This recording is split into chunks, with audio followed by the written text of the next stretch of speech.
भाइयों, भूगोल, पर्वत और समुद्र ने भारत के स्वरूप का निर्माण किया है। कोई मानव संस्था इसके आकार को बदल नहीं सकती और न ही उसके अंतिम लक्ष्य में बाधक बन सकती है। आर्थिक परिस्थितियों और अंतर्राष्ट्रीय मामलों की लगातार मांगों के कारण भारत की एकता और भी आवश्यक हो गई है। भारत के जिस चित्र को हमने अपने दिलों में संजोया है, वह सदा हमारे दिलों और दिमागों में रहेगा। अखिल भारतीय कांग्रेस समिति गंभीरता से यह विश्वास करती है कि जब वर्तमान भावनाओं की उत्तेजना समाप्त हो जाएगी, तो भारत की समस्याओं को उचित परिप्रेक्ष्य में देखा जाएगा और भारत में दो राष्ट्रों के अस्तित्व के झूठे सिद्धांत को समाप्त कर दिया जाएगा और सभी इसका त्याग कर देंगे। सामान्यतः राष्ट्रीयता जातीय, भाषाई अथवा भौगोलिक तत्वों पर आधारित होती है, परंतु इस्लाम का अलग अस्तित्व है जो अन्य धार्मिक वर्गों में मिश्रित नहीं होता। 55 वर्ष की स्वतंत्र धर्मनिरपेक्ष राष्ट्रीयता के बाद आज भी कई जिम्मेदार मुस्लिम नेता दावा करते हैं कि मुसलमान अलग राष्ट्र है।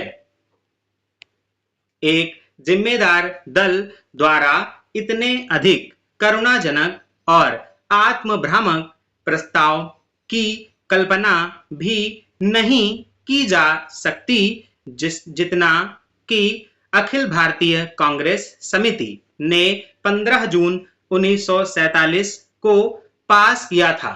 सभी नेता थक चुके थे और बूढ़े हो रहे थे।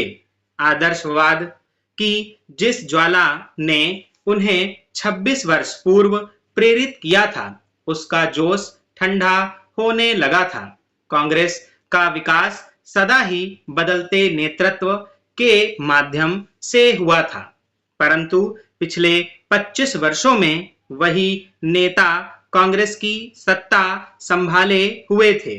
उनके व्यक्तित्व और उनके त्याग ने उनको जो ख्याति प्रदान की थी, उनको जो बल प्रदान किया था, उसको कोई युवा नेता चुनौती देने का साहस नहीं कर सकता था।